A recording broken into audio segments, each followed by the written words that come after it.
Graça e paz da parte de Deus, nosso Pai, e a do nosso Senhor Jesus Cristo, a todos os amados que possam estar me vendo ou me ouvindo, em qualquer parte do Brasil ou do mundo. Sintam-se abraçados por essa maravilhosa paz que irradia do nosso Deus e a do nosso Senhor Jesus. Não importa a sua religião ou se você não tem religião, que as misericórdias, o amor, a paz do nosso Deus e a do nosso Senhor Jesus Cristo adentre vossos lares e vos encham de toda a paz. Amém. Vivemos em tempos difíceis, em que o mundo está apreensivo. Não só a parte científica, não só a parte religiosa, o povo do mundo, de uma forma geral, mesmo até aqueles que parecem estar indiferentes a tudo isso, mas olha com um olhar desconfiado do que estamos vivendo. Alguns dizem que estamos à beira até de uma terceira guerra mundial, uma pequena guerra onde começou só 2 países, Rússia, Ucrânia, já se estende mais de um ano.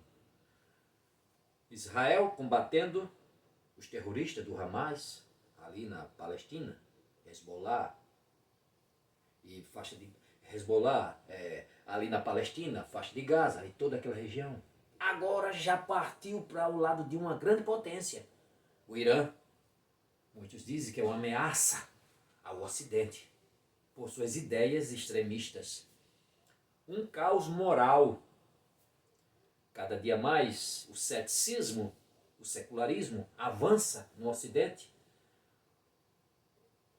e causa estragos na sociedade contemporânea.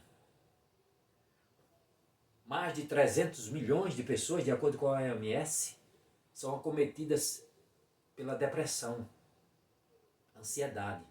Ou seja, a sociedade contemporânea está doente. Caos moral, como eu falei, caos moral, civil. Os valores morais da sociedade sendo diluídos em prol de ideologias profanas e blasfemas, mas que são tidas como liberdade. A violência que aumenta a cada dia. Muitos céticos até chegam a dizer, mas sempre tivemos violência, sempre tivemos guerra, mas não na proporção e na intensidade destrutiva a qual estamos vivendo hoje. Ela está com muito mais intensidade. Me lembro eu, quando eu tinha meus 15, 17 anos, garanto a você que eu não vivi e nem vi o que eu tenho visto hoje. Uma desmoralização na rede de ensino, no tocante aqui. A falta de respeito aos professores, aos nossos instrutores, aos professores que formam presidentes, reis, cientistas, sendo desmoralizado em sala de aula por uma geração mimada que não tem educação. Eu sou do tempo em que eu levava palmatória de régua de madeira na sala. E a minha mãe dizia, se não se comportar, mete-lhe régua. E eu era traquino, junto com alguns outros, e ia pro castigo, botava milho aí, ó, lá perto do quadro, eu me ajoelhava, ficava o tempo todo no lado de joelho, porque não me comportava. Ou pegava a régua, batia na mão, e não só eu, como outros. Tudo isso eu passei e nunca enlouqueci, e nunca fiquei injuriado, e nunca dei para o que não presta. Pelo contrário, sou um homem de bem. Sou um homem de bem na sociedade, nunca enlouqueci. Hoje, o professor não pode falar pesado, que os pais vêm com 4 pedras na mão, para cima dos professores, até agride. Aí eu fico pensando, muitos deles são da minha geração. Muitos deles passaram pelo que eu passei. Muitos deles. E aí? Tinha-se respeito quando eu tinha meus 15 anos, meus 14, meus 13 anos. Tinha respeito pelas autoridades constituídas, pelos professores e por vários outros. A criminalidade sempre se ouve, que é uma consequência do pecado do homem, mas em certos níveis menos abomináveis do que estamos vendo hoje. Hoje a situação está muito pior. Até as drogas estão mais destrutivas, são maiores. Ganharam corporações organizadas que vêm causando destruição em massa no país, no mundo, destruindo famílias. O nível está bem pior. O desrespeito à palavra de Deus, o preconceito com o cristão, como servo de Deus, ninguém respeita mais. Escândalos e mais escândalos também no meio religioso que proporciona esse tipo de situação. Ou seja, ninguém respeita. Os primeiros ateus são os primeiros religiosos. Porque na própria hora que você está dentro de uma igreja, que você diz servir a Deus, e está praticando atos libidinosos ou terríveis por trás das cortinas, você não crê em Deus. Porque se você cresce em Deus e temesse, jamais você faria o que faz. Ou seja, eu vejo coisas que eu não via quando eu tinha meus 15 anos ou para trás. Eu não via. Hoje, as coisas estão muito piores e se intensificam mais. Estamos à beira, como eu já disse, de uma terceira guerra aí. Se o cerco não fechar, algo muito terrível, pior, vai acontecer. Vi guerra sim. Guerra do Golfo. Quando eu era bem jovem, teve a Guerra do Golfo. Coisas pequenas. Mas hoje está se afligindo. Algo muito maior. Muito maior.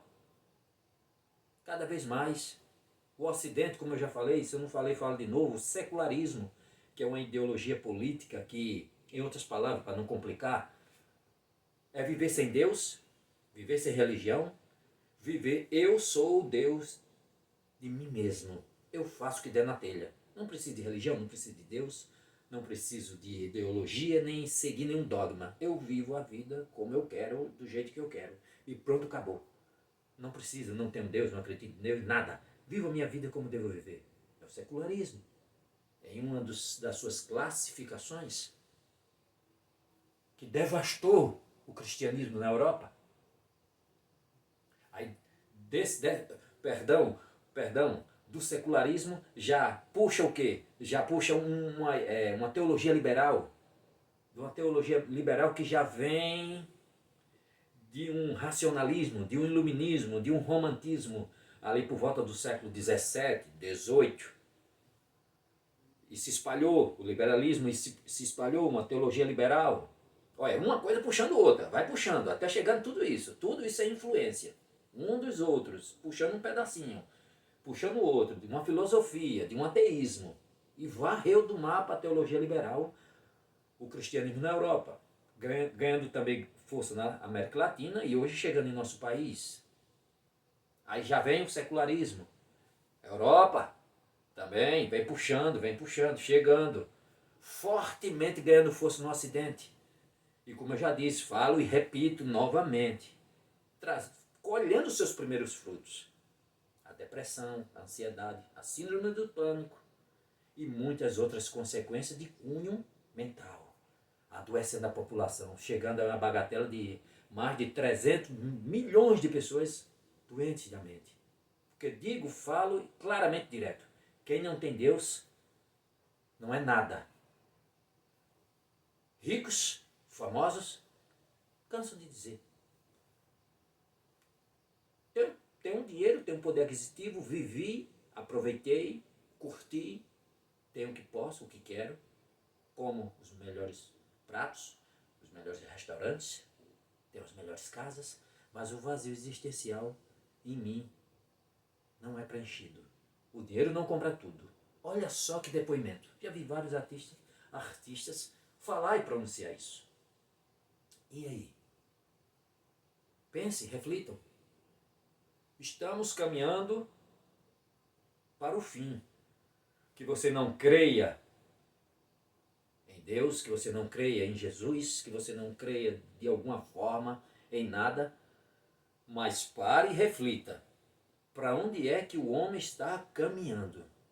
Para onde é que ele está caminhando nesse sentido? Evolução? Mas uma evolução em troco de quê? Em troco de quê? Ah, de evoluir, de melhorar. Sim. Pare e observe.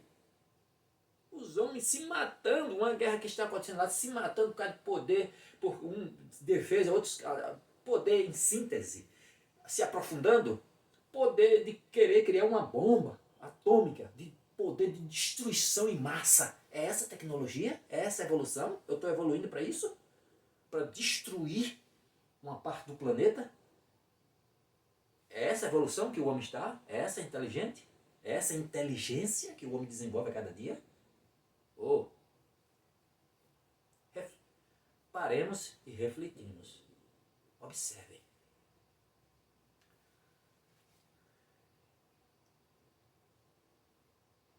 A palavra que quero trazer hoje para a nossa meditação, eu tinha que tocar nesse assunto, porque o que estamos vivendo aí não é fácil.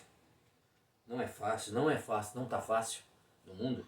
A palavra que eu quero trazer hoje é a segunda vinda de Cristo. Falo para quem crê. Ah, eu não creio. Tudo bem, eu te respeito.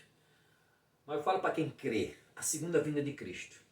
O texto base para a gente trabalhar está no segundo capítulo, na segunda carta de Pedro. Capítulo 3, dos versículos 1 a 18. Hoje eu vou fazer algo um pouco diferente. Uma pregação expositiva um pouco diferente. Vamos fazer uma cobertura completa desses versículos a qual vamos ler. Qual vamos ler? Segunda carta de Pedro, capítulo 3, dos versículos 1 a 18. Às vezes eu vejo pregadores fazendo coberturas grandes de leitura de texto. Ele vai fazer uma leitura de um texto, desse comprido, 18 versículos, e depois ele pega um pedacinho dali, comenta qualquer coisa, e pronto. Mas fica um buraco. Depois, olha, leu tanto, mas só cobriu um pedacinho do texto. Ou alguns outros não, que eu conheço, que ele cobre bem. Ele faz uma cobertura ampla do que leu. Outros não, só um panorama. Outros não, faz só um pequeno recorte. Quanto melhor, quanto menor, melhor, porque você cobre tudo, né? Mas outros fazem uma leitura comprida dessa e fica um buraco. Eu não quero fazer isso hoje. Eu quero fazer uma leitura de 18 versículos, mas fazendo uma cobertura dos fatos mais importantes dentro dessa leitura. Agora, como é que a gente vai fazer? A gente vai avançando um pouco, a gente lê 1, 2, 3 versículos, dependendo da ideia, da perícope, do recorte do texto, da ideia que está passando ali. Porque às vezes você começa a ler um texto, mas dentro daquele texto, dentro daquele recorte, aquele parágrafo, existem ideias. Está falando de um tema, mas dentro de um tema tem ideias. E você começa a ler, a gente chama de perícope, um recorte, um pedaço de texto que repassa, que fala de uma ideia. E a gente começa a fazer a leitura, começamos a ler, aí aquela ideia termina ali, e depois já entra em outra ideia. Aí eu organizei aqui para a gente fazer um trabalho e ir cobrindo pedaços. Às vezes 2, 3 versículos dentro de uma ideia, depois muda a ideia. Às vezes um versículo só é uma ideia, já passa para outro, já é outra ideia. Aí eu organizei aqui para a gente fazer uma cobertura desses 18 versículos dentro do contexto de sua ideia. A gente lê o primeiro versículo, o segundo, bateu uma ideia, fechou uma ideia, aí para, lê, depois vai avançando até cobrir todos os 18 versículos de uma forma objetiva. Amém, amém. Vamos ler. Segunda carta de Pedro, capítulo 3, dos versículos 1 a 18. Vamos paulatinamente lendo o capítulo, estudando 1 ou 2 ou 3 capítulos, de acordo com a ideia que ele passe. E aí a gente faz a cobertura de todos os 18 versículos, fazendo algo diferente. Não tiver sua Bíblia, pegue sua Bíblia aí para a gente ler. Amados, esta é agora a segunda carta que escrevo a vocês. Em ambas procuro com lembranças despertar a mente esclarecida de vocês, para que se lembrem das palavras que anteriormente foram ditas pelos santos profetas, e também se lembre do mandamento do Senhor e Salvador, que os apóstolos de vocês lhe ensinaram. Parou aqui. Essa carta, como está dizendo, é de Pedro. Alguns tempos atrás, alguns desconfiaram dessa carta, alguns pais da igreja. Foi uma carta que entrou tardiamente no cânon, porque eles não confiavam, não acreditavam que essa carta poderia ser de Pedro. Mas por quê? Falo aqui do original. Quando você pega a primeira carta de Pedro, foram textos escritos em grego, Você chega na primeira carta de Pedro, o grego que está ali é polido. É um grego polido, bem eloquente. Mas você já chega nesse 2 Pedro, no grego dele, não parece uma arte barroca. É algo mais bruto, algo mais simples. Nada de polido. E aí ele, oxe, é a mesma pessoa porque as características são tão eloquentes aqui, e aqui a forma de escrever é diferente. Parece até a pessoa, uma outra pessoa completamente diferente. Mas eles não observaram, ou não observam, hoje o estudo avançou, que naquele tempo se fazia muito uso de amanuenses. O que é um amanuense? É uma pessoa que tem um domínio pleno tanto daquela língua, daquele idioma falado, como escritamente. E possivelmente, na primeira carta de Pedro, você vê que ele lá próximo do final, ele fala de Silvânio, que o auxiliou. Ou seja, ele usou Silvânio, um homem eloquente, da cultura, para escrever. Ele ditava e ele escrevia. Foi seu amanuense. Então o grego dele, devido ao seu secretário, era eloquente. Mas já na segunda carta não. Possivelmente ou ele usou outro secretário ou ele escreveu simplesmente ele. Ou usou um secretário. Um outro diferente. E aí teve essa pequena diferença de escrita. Mas que se vê que é Pedro. Pois bem, ele escreveu essa segunda carta possivelmente para o mesmo público da primeira. Você vendo a primeira carta de Pedro, você vê que ele escreve a carta e envia 5 comunidades. 5 Capadócia, Ponto. Ele fala lá, 5 comunidades, 5 províncias romanas, localizadas na região da Ásia Menor, hoje Turquia, que tinham fugido da sua pátria e se espalharam por ali, com medo das perseguições que já estavam se avizinhando. Ainda não tinha chegado o grande incêndio de Roma, de 17 de julho de 64. Ainda não tinha chegado, mas já estava se avizinhando. Possivelmente, a primeira carta ele escreveu entre 62, 63, meados de 64, antes do grande incêndio. E ele preparou esses cristãos, judeus, gentios, espalhados nessas 5 regiões, para o que viria, e que mantivesse firmes em meio às tribulações e desse prova de vossa fé, mesmo em meio ao sofrimento. Foi o tema da primeira carta.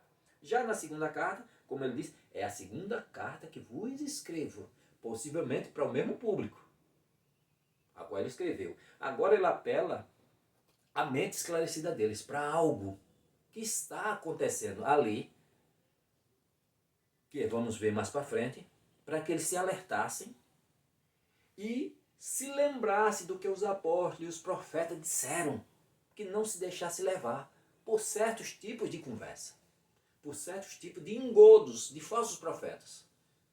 E ele apela para a mente deles em relação a isso, trazendo lembrança, coisas que temos hoje que falar. O tema da segunda vinda de Cristo, voltando aqui um pouquinho, é um tema menosprezado por muitas igrejas. Hoje é um tema que não faz parte mais da agenda da maioria das igrejas. A maioria das igrejas, esse tema, a segunda vinda de Cristo, ele não faz parte mais da agenda de muitas igrejas. Passou. É um arquivo indesejado da justiça. Lá embaixo, de uma gaveta. É aquele livro indesejado de uma biblioteca, esquecido, já lido, guardado lá no final. Esse é o tema da segunda vinda de Cristo. Muitos não falam, muitos nem creem que Cristo vem mais, vai voltar mais. Muitos nem creem mais nisso. Isso é devido a certas ideias heréticas que vemos por aí, que vamos falar mais um pouco mais à frente. Então, é isso que vem acontecendo aqui. E Pedro vai advertir, vai falar, lembre-se do que os profetas disseram, o que os apóstolos falaram. No segundo capítulo você vê ele falando veementemente sobre os falsos profetas. Que vocês fiquem espertos, que vocês se alertem. Lembro vocês de novo que é um assunto que a gente tem que conversar e tem que falar para os irmãos da igreja. Porque muitos têm adormecido, muitos estão mortos, muitos estão esquecidos da sua missão. E é necessário relembrá-los e lembrá-los. Isso é o que o texto fala. Vamos avançar para o versículo agora 3. Antes de tudo, aí ele vai avançar. Ele fala sobre a lembrança, apelo à lembrança de vocês, para que vocês se lembrem do que os profetas disseram, que os apóstolos disseram. Aí ele diz aqui na frente. Versículo 3. Antes de tudo, saibam que nos últimos dias virão escarnecedores com as suas zombarias, andando segundo as próprias paixões, e dizendo: onde está a promessa da sua vinda? Porque desde que os pais morreram, todas as coisas permanecem como desde o princípio da criação. Até aqui. Duas palavras que eu quero trazer aqui dentro desse contexto. Últimos dias e escarnecedores. Últimos dias, dentro do contexto religioso, os últimos dias que aqui se refere dentro da Bíblia não é no mesmo tempo que nós. Não é na mesma linha do Ocidente. A gente, dentro do contexto do Ocidente, a gente costuma dizer que últimos dias últimos dias de promoção de eletrodomésticos na loja tal. Para a gente do Ocidente, dentro do nosso contexto, a gente crê que é algo relacionado a uma semana. Eita, vai acabar essa semana. Ou no máximo 15 dias. Né? Geralmente, para nós do Ocidente é assim. Mas a Bíblia não é um livro do Ocidente. É uma Bíblia que foi escrita por judeus. Uma cultura do Oriente Próximo. Os manuscritos mais novos tá na média de 2000 anos. E aí? 2000, 2500 anos, 3000 anos, 3000 e poucos anos. Como é que eu vou pegar um texto desse para interpretar e achar que aqui está falando dos últimos dias, está relacionado ao mesmo linguajar e a mesma linha de pensamento que a gente do Ocidente? Não. É por isso que tem tantas heresias aí e tantas ideias errôneas. Porque pega a Bíblia e quer interpretar como hoje. Não é hoje. Eu não posso pegar uma Bíblia que foi escrita por um povo do Oriente, com uma mente e a linha de pensamento completamente diferente da minha, e querer interpretar como a minha cultura, da minha linha ocidental. Um cara com a mente do Ocidente interpretando? Não. Você tem que viajar no tempo e entrar e compreender os costumes, a cultura, o contexto, as correlações entre os textos, para aí você compreender o que ele queria dizer. Os últimos dias, dentro do contexto religioso, não é igual ao nosso. Aqui, quando ele, dentro da profecia, os últimos dias aqui relacionado, ele inicia-se com a primeira vinda de Cristo e vai sucumbir com a segunda vinda. É um período quando Cristo Jesus veio a essa terra, a sua ascensão, ele vem, morre, ressuscita e volta aos céus. A partir daí é dado a largada, o cronômetro do tempo. A partir daí, passo paulatinamente, tudo que ele diz vem acontecendo, e só apertando. Nós estamos dentro do que se diz últimos dias, ou seja, dentro de Mateus 24, dentro de Marcos 13, Lucas 21, todo esse contexto escatológico. Os últimos dias, as dores de parto, que à medida que passa o tempo, as coisas vão aumentando, as coisas vão ficando piores, as coisas vão ficando mais difíceis, as guerras aumentam, rumores de guerra cada vez mais aumentando, cada vez ficando mais difícil, a temperatura do planeta aumentando, cada dia mais paulatinamente. Os cientistas já dizem que é inevitável, não tem mais condição, não tem mais jeito. Nós vemos aí claramente as coisas acontecendo diante dos nossos olhos, e muitos continuam incrédulos, ou seja, só observando, só captando e absorvendo o que a sua percepção quer e deseja. E o que não deseja, o que não quer, mesmo que seja verdade, mas não quer saber. Deixa pra lá. Não querem ouvir. E o cerco só se fechando, as coisas só aumentando a cada dia. Em relação a essas coisas, Pedro já vivenciava isso com os escarnecedores, o que quer dizer um zombador que zombava, que tirava onda, vamos dizer assim. Cadê a promessa da vinda? Desde que os pais eram vivos, dizia isso, que Jesus ia voltar. Eu ouvi esse comentário essa semana. Eu tinha 5 anos, eu ouvia isso. Que Jesus ia voltar, eu já estou com quase 100 anos dizendo, e nada. Vamos ler aqui, vamos ver mais pra frente. Esse é um texto riquíssimo que fala muito dessas coisas. E nada acontece. E Pedro começa a rebater, começa a falar com eles, começa a falar com os irmãos sobre esses que falam, que dizem que Cristo Jesus não vai voltar, ou, agora trazendo para o nosso contexto, que já voltou. Tem uma turma aí que é a turma do preterismo, que se popularizou muito com o advento da internet. Tem até um cidadão lá que trabalha comigo que ele diz a mesma coisa. Ele era de uma igreja que não tem nada a ver. Aí aprendeu isso na internet, que aqui não tem igreja assim, aqui no estado.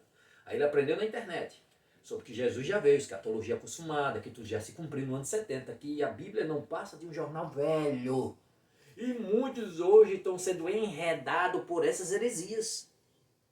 Muitos hoje têm sido levados por essas heresias. Heresias essas, como eu já falei no início, que já vem ali, ó, do século 17, 18, figuras como René Descartes, do racionalismo, iluminismo, romantismo, século 18, 17 para 18 na Europa, que já aí vai, ó, é o liberalismo, teologia liberal. Olha só, uma coisa puxando outra, uma traça a outra, pegando uma da outra, pegando um pedaço da outra, até a teologia liberal está toda armada dentro da Europa e devastar completamente o cristianismo na Europa.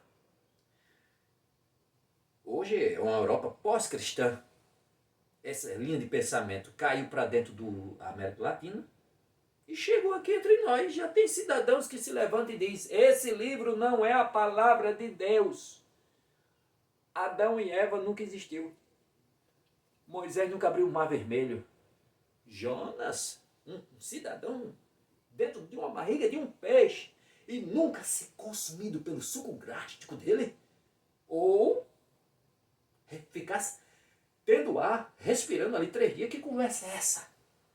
Ou um homem morrer e ressuscitar? Negam até que Cristo Jesus ressuscitou. É a teologia liberal. E infelizmente igrejas já abraçaram isso em nosso país. Eu vi um pastor falando uma vez, e é uma pura verdade, de você subscrever como regra de doutrina de sua igreja a teologia liberal, pode ter certeza, nesse dia ela morre. Porque se você não crê que a Bíblia, de capa a capa, é a palavra de Deus, não tem o que pregar, rasgue ela e jogue fora. Está morto. A igreja está morta. Vai morrer. O que é que eu vou fazer mais?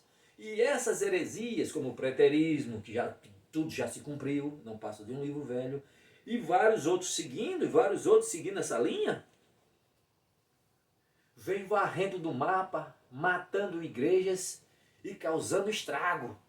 O ceticismo, destilando o veneno do ceticismo, que não existe uma verdade absoluta. Estão duvidando até que 1 mais 1 é 2. Olha só a linha de raciocínio, o que o inimigo vem fazendo com a cabeça das pessoas. Aí muitos se deixam levar por escândalos de falsos crentes, de falsos profetas. Não conhecem nada da Bíblia, porque se conhecesse da Bíblia, claramente pegava um texto como esse aqui de Pedro, volte um pouquinho, 2 Pedro capítulo 2. Vocês que não têm muito conhecimento de Bíblia, 2 Pedro capítulo 2, leiam. Ele atacando e falando dos falsos mestres que começaram a surgir no tempo dele e vai avançando até os nossos dias. E continua, até Cristo voltar ou você morrer e se encontrar com ele. Que vai ter essas mercadorias que com suas palavras fingidas vão fazer comércio de vocês. Será que eu estou vendo isso e ainda vou duvidar da Bíblia? Algo que já que me avisou aqui há mais de 2000 anos? Então todas essas heresias, como eu falei também, o secularismo, uma parte dele, que é completamente a separação do Estado e da religião, o homem viver sem Deus, viver sem fé, viver sem nada, a Deus dará. E com isso, infelizmente, as pessoas que não têm Deus vivem sem desespero e sem esperança e só adoecem a cada dia. Ele já colhe os seus frutos. Tudo isso aí estamos vendo a obra do inimigo atacando e jogando essas ideias, essas ideologias profanas. Infelizmente. E se você não se abraça com Deus, se você não se agarra com Deus e tem uma experiência verdadeira com Ele, como eu já tive, e posso dizer, eu quero chegar perto de um ateu e dizer, eu tive uma experiência assim, assim. Eu quero que ele me diga, me responda o que é isso. Me responda. E eu quero ver ele me responder. Porque a pessoa que teve uma experiência verdadeira com Deus, não tem ateu, não tem cientista que consiga quebrar isso. Não tem. Avançando aqui, vamos continuar. Vamos continuar agora por o versículo 5.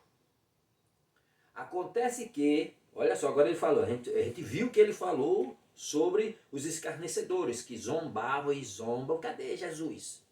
Desde que os pais dormiram, as coisas continuam como está. Isso aqui possivelmente era o início das ideias gnósticas, daquele tempo, que gnosticismo, que estava surgindo, uma seita que deu muito trabalho, final do primeiro século, segundo século, terceiro século, deu muito trabalho, se a igreja não se impôs, eles iam dominar com essas ideias loucas e heréticas, totalmente antibíblicas, baseadas em coisas que não existem. Uma das coisas era essa. Acontece que, de propósito, esquece que os céus existem desde muito tempo e que a terra surgiu da água. Fala aqui no contexto do dilúvio. E através da água pela palavra de Deus. Com base nesta palavra, também o mundo daquele tempo foi destruído, afogado em água, dilúvio. Pela palavra, os céus e a terra que agora existem têm sido guardados para o fogo, estando reservados para o dia do juízo e da destruição dos ímpios. Para aqui. Vocês veem o que o texto diz? Eles falam, defendem, Pedro expõe, fala sobre o dilúvio naquele tempo, e que o mundo surgiu da água, essa segunda parte, surgiu da água, do dilúvio, e que o futuro está, o fim dos tempos, o fim dos dias, está reservado para o fogo. Mais uma vez entra aqui a escatologia. Muitas das vezes, como eu digo, eu não posso interpretar a Bíblia com a mente do Ocidente, mas sim do Oriente. O que eles pensavam, o que ele dizia, quando ele falou isso, tanto João em Apocalipse, aquelas simbologias todas que João usa em Apocalipse, dragão com um monte de cabeça, não é a besta que sai do mar, que sai da terra. João não escreveu nada aqui da cabeça dele. Visões e um linguajar próprio do seu povo. Você vê em Daniel, você vê em Isaías, você vê em Abacuque. Todas essas simbologias, esses símbolos. Um romano não saberia identificar o que eram aquelas simbologias. Mas o povo judeu entende. Tudo eles entendiam. Ele falou, mas todos eles entendem do que se referia e tudo do que estava sendo dito e falado ali. Então, quando ele fala do fogo, aí você para refletir. Para e pensa. Não tocando ao literal. Minha gente, o tempo está esquentando. Não precisa, torno a dizer, não precisa eu ser nenhum cientista, nenhum PhD para sentir. Será que eu não estou sentindo? Eu me lembro quando eu tinha meus 15 anos, volta de novo para a minha idade, 15, 14 anos, minha mãe fazia macacão. Ela costurava para ela. E ela fazia um macacão, comprava pano e fazia macacão para mim até aqui, ó. E um macacão até embaixo, calça e camisa. E dormia sem ventilador e nem tinha ar. De dezembro a dezembro, de janeiro a janeiro. E não sentia calor e dormia sossegado. Aí eu pergunto, vá hoje dormir assim? A única coisa que era diferente lá onde ele morava, com mosquiteiro, por causa das muriçoca.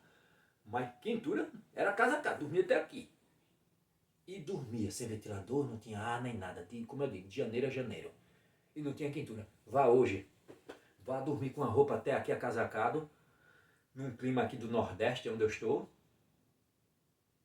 sem ventilador, sem ar-condicionado, para ver se você dorme. E aí, minha gente?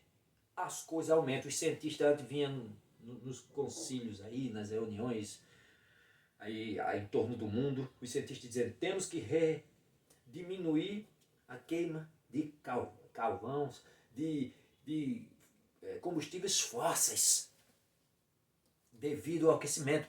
Temos que retardar. Mas agora ele já disse, eles não vão parar mesmo. A ganância do homem, a alienação do homem, ele conseguiu, ele adquiriu, a gente herdou as consequências do pecado de Adão e Eva no paraíso. A gente se alienou de Deus, da natureza, do próximo, de si mesmo. Nós não somos culpados pelo que Adão e Eva fizeram, mas colhemos os frutos, as consequências do pecado. E hoje a ganância do homem, a ambição do homem, sem querer saber da natureza nem de nada, nem do próximo, é essas características do pecado, é essas as consequências que vivemos e vemos hoje. O homem vem se destruindo, até ponto de agora, no início do mês, os cientistas dizerem, é inevitável.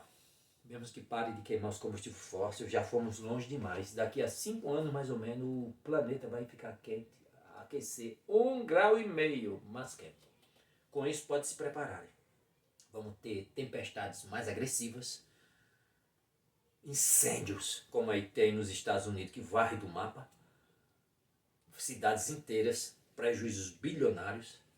Vamos ter mais furacões, mais derretimento de geleiras, mais aquecimento no mar, a geleira derretendo, sobe mais o nível das águas. Ou seja, já tem outro cientista que em cima disso, mais à frente, ele disse, daqui a 50 anos, ele bota para 50 anos. Vai ser bem difícil viver aqui nessa terra. Bem difícil mesmo. E aí?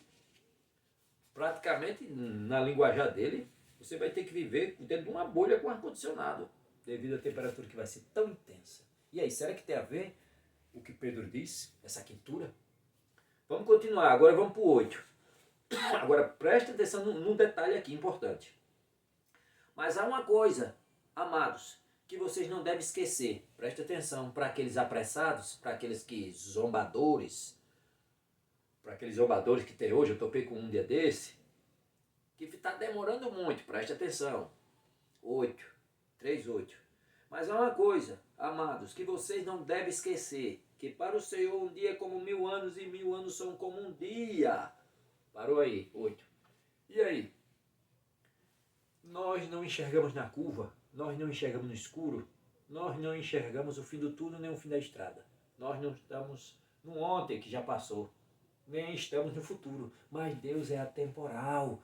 Deus está no ontem, está no hoje, está no amanhã. Ele enxerga na curva, no escuro, no fim do túnel, no fim da estrada. Ele não tem tempo, ele é diferente da gente. Nós seres humanos não, nós somos limitados, contamos os tempos, segundos, minutos, horas, semana, meses, anos, décadas, milênios. Nós somos limitados, mas Deus não, é atemporal. Ele não tem esse negócio de tempo. Ele não existe, não tem esse negócio de tempo para Deus. Então, Deus pode dizer, o homem é apressado, né?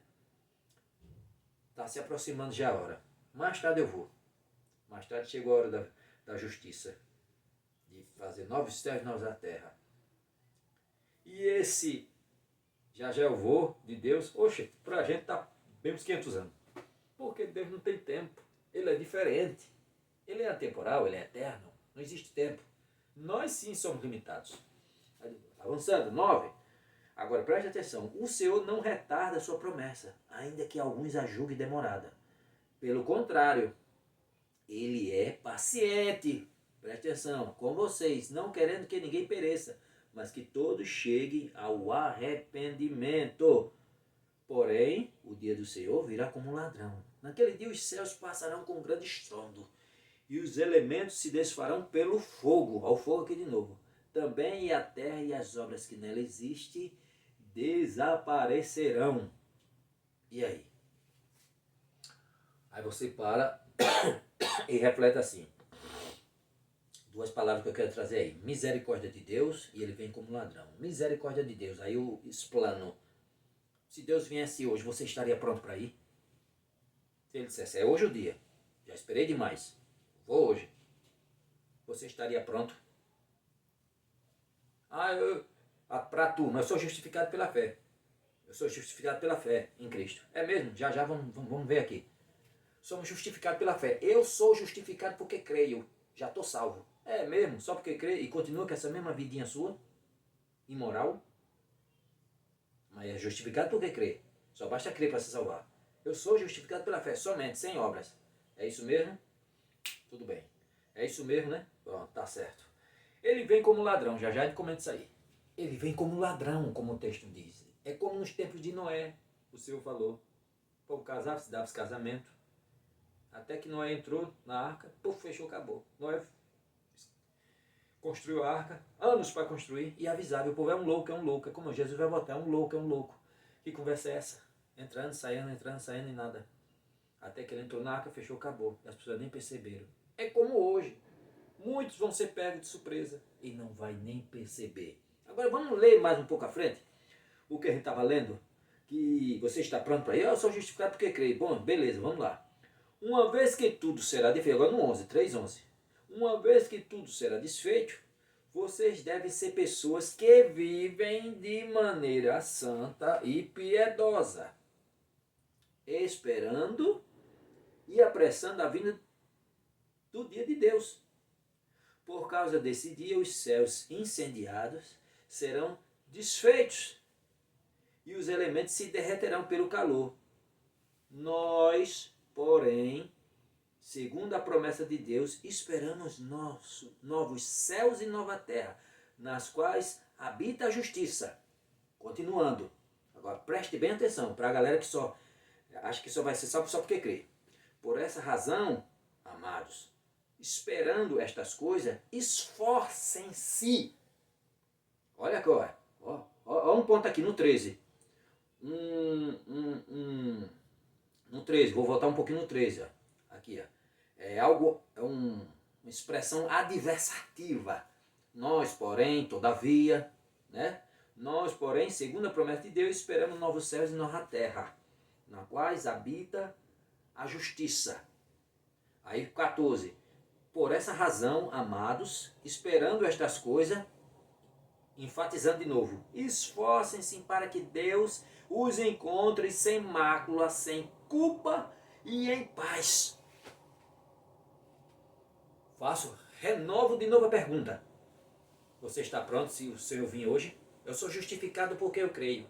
É mesmo? Só porque crê? Continua na mesma mar de lama que você vivia antes? Continua mentindo, continua dando cheque sem fundo, continua roubando, continua extorquindo, continua adulterando, continua cobiçando, continua invejando o irmão que está indo para um cargo da igreja, você já fica com ódio do irmão e dá rasteiro no irmão?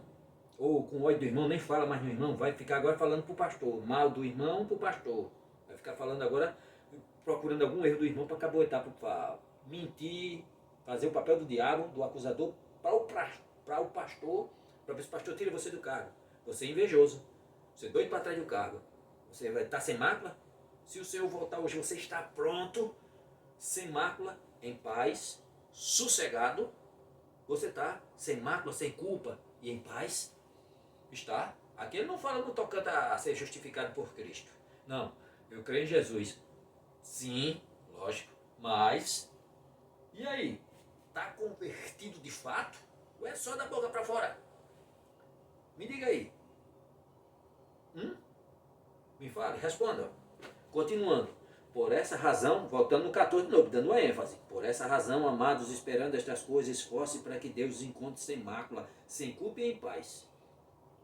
Considerem a longanimidade do nosso Senhor como oportunidade de salvação, como também o nosso amado irmão Paulo escreveu a vocês, segundo a sabedoria que foi lhe dada, ao falar a respeito desses assuntos, como de fato costuma fazer em todas as suas cartas. Nelas há certas coisas difíceis de entender, que aqueles que não têm instrução e são estáveis, deturparão, como também deturparão as demais escrituras, para a própria destruição deles. Portanto, vocês, meus amados, visto que já sabem disso, olha só, alerta, Paulo falava a mesma coisa, Paulo tocava nesse assunto. Portanto, vocês, meus amados, visto que já sabem disso, tenham cuidado para que não sejam arrastados pelo erro desses insubordinados e caiam da posição segura em que se encontram. Pelo contrário, cresçam na graça e no conhecimento de nosso Senhor e Salvador Jesus Cristo. A Ele seja a glória, tanto agora e para todos sempre. Amém. E aí? Versículo 17, dentro do contexto do versículo 17. Cuidado para não ser arrastado pelas heresias e a falta de esperança desses. Cuidado, trazendo para hoje, para não ser arrastado pelo preterismo parcial, pelo secularismo, pela teologia liberal. Cuidado para não ser arrastado por esses falsos profetas que pregam prosperidade, que Cristo veio para te enriquecer, para tirar você da pobreza e te fazer ser rico e milionário, que se você for pobre, você não tem fé, você tem demônio, e tem que ser rico, porque você é filho do dono do ouro e da prata. Queime tudo que tiver na fogueira, que amanhã Deus vai te dar muito mais. Sigam essa linha, sigam essa linha, continue seguindo. Cuidado para que vocês não caiam da posição segura a qual estão. e parta para essas ideias heréticas e perca a sua fé. Que triste. Agora, rapidinho aqui, ó, vou dar uma ênfase. Agora no capítulo 22 de Apocalipse, 22:11, uma palavra de advertência. Uma palavra de advertência em meio a todas essas coisas. Uma advertência. Advertência e mudança dentro desse contexto de Apocalipse 22:11. Continue o injusto a fazer injustiça e continue o imundo a ser imundo. O justo continue na prática da justiça e o santo continue a santificar-se. Ou seja, uma advertência e um apelo à mudança. Você que é imundo, continue na imundície. Você que pratica injustiça, continue praticando a justiça. Não mude não, não se arrependa não. Continue assim. E você que é santo, continue a santificar-se. Você que é justo, continue na prática da justiça até o fim, dando prova de vossa fé. Ou seja, ele adverte, ele apela à mudança, sarcasticamente. Você que está na imundície, continue. Você que está na justiça, continue. Continue na sua imundície, continue a praticar as suas sagacidades, continue a viver na sua desesperança, no seu amor ao seu eu mesmo. Continue. Não mude não. Não se arrependa não. Continue. O mundo tem muito a te oferecer. Continue. E enquanto a vocês, irmãos, santifique-se. Continue a santificar-se. Continue a buscar a justiça, continue firme, não saia da posição segura a qual Deus colocou vocês. Firmes, dando prova de vossa fé, até na frente de um fuzil, até na frente de um facão e de uma espada. Mantenha-se firme, mesmo entre covas, mesmo que seja jogada dentro da cova de leões, como Daniel foi e permaneceu firme. Mesmo os amigos de Daniel, Sadraque, Mesaque e Abednego, que foram jogados dentro de uma fornalha ardente e permaneceram firmes. Não se deixem abalar, permaneçam firmes. Não neguem a sua fé. Não se deixem abalar por essas heresias. Não dê nem ouvido. Como eu estou na internet e aí eu vejo, aí começa esses besteirados, com essas heresias. Eu já apago e tiro. Isso aí não me edifica, isso aí não soma, isso aí só me diminui. E se você não tiver raízes profundas, você se deixa levar. Como um conhecido meu, que era de uma igreja, que pregava uma outra linha, quando eu olho, começou a ver a internet, viu essa heresia aí partiu atrás. Pronto, já deixou a igreja e aí está seguindo isso agora. Pai, pelo amor de Deus. A internet é boa, mas também, se você não estiver firme, você se deixa levar. Pois bem, irmão, hoje eu quis fazer algo diferente aqui nesse contexto, a gente trabalhando o texto, paulatinamente. Ainda tinha muito mais, se a gente for expor mesmo, trabalhar bem mesmo, expositivamente, mais a fundo, a gente fica aqui horas e horas. Mas o contexto geral ao qual eu quero trazer é que dentro que essa parte traz, é que se mantenham firmes, não dê ouvido a esses hereges, esses falsos profetas que aí estão hoje, essas ideologias humanas que só diminuem e enfraquece a fé e faz o crente se perder e morrer espiritualmente. Mantenha-se firme na esperança dos profetas, dos apóstolos, ao qual tantos irmãos morreram ao longo da história e mantiveram firme a fé. Morreram para que hoje você tivesse a palavra de Deus em suas mãos. Não desperdice, não desonre o sangue daqueles que morreram para que hoje você tivesse essa palavra. Não desonre, não crucifique novamente Cristo Jesus. Não derrame o sangue dele novamente. Não o crucifique novamente. Mas mantenham-se firmes na promessa que Cristo Jesus prometeu para todos nós. Que as bênçãos do nosso Deus, do nosso Pai e do nosso Senhor e Justificador, Cristo Jesus, seja com vocês, hoje e para todo sempre.